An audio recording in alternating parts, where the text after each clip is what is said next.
Chapter 26. The Path to Attain Self-Awareness. The charm of life lies in exploring and finding out our inner selves.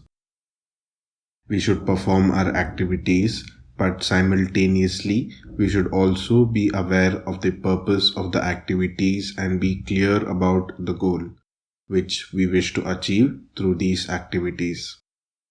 We perform certain routine physical activities like brushing our teeth, washing clothes, taking bath, etc. All these activities are essential and should be done every day to ensure cleanliness of the body.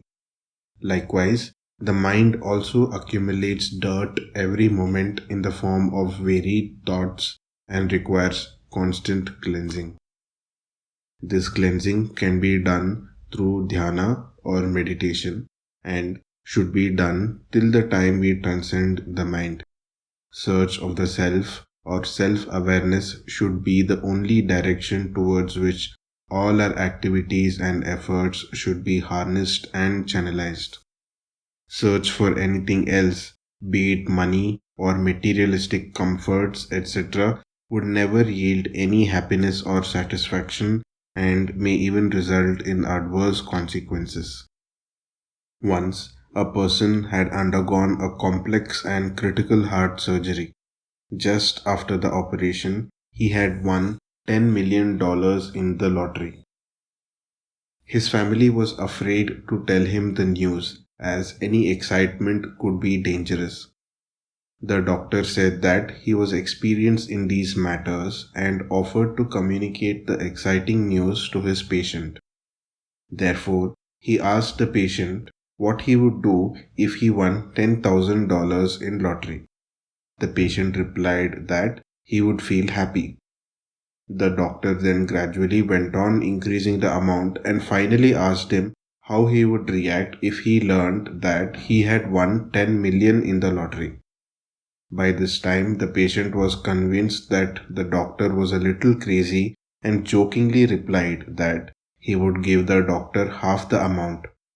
Hearing this, the doctor had a heart attack and died.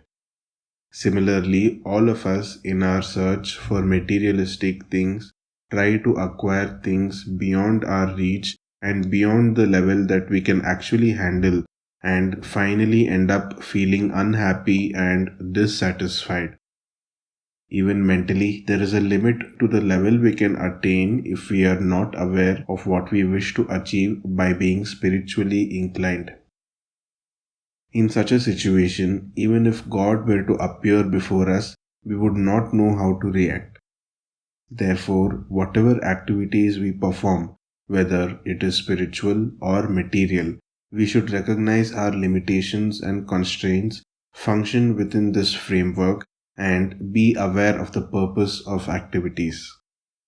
Whatever may be the nature of our activities, the ultimate purpose should be to achieve self-awareness.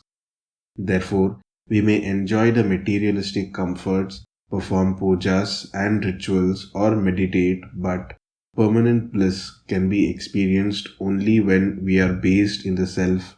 Otherwise, all our efforts and search would result in nothing. People search for Vaikunta, paradise, etc. But what are these? Who has seen them? And when can they attain it? These are vague concepts, and ultimately one has to return to the earth because the earth alone is the Mishra Bhumi. The others may be variously classified as Yoga Bhumi, Roga Bhumi, and Bhoga Bhumi. Heaven represents the Bhoga Bhumi, while hell represents the Roga Bhumi. There is also this concept of Brahma Loka, where people are supposed to carry on continuous meditation, and maybe this represents the Yoga Bhumi. Thus, what we need is transcendence, and this can be achieved in this world itself without going in search for it anywhere else. We can achieve this by exploring and finding out the base of our inner selves. To guide us along this path towards achieving self-awareness and to unravel the mystery of the entire world, We need a Guru. It is the concern of the Guru that breaks the barriers of the disciple. The Guru must not be a mere middleman, but he should be fundamentally strong. There was once a sadhu who inquired a young boy the way to reach a particular place. The boy gave him the directions. The sadhu was impressed with the boy and told him that if he attended his discourse in the evening, he would show him the way to heaven. To which the boy replied, "You do not even know the way to a particular place here. Then, how are you going to show me the way to heaven?" Therefore, these are not the kind of preachers or gurus we need. They should be persons who have a strong base, who have unraveled within themselves, who have attained the jewel called self. It is these gurus we should worship and let them lead us towards the path of self awareness.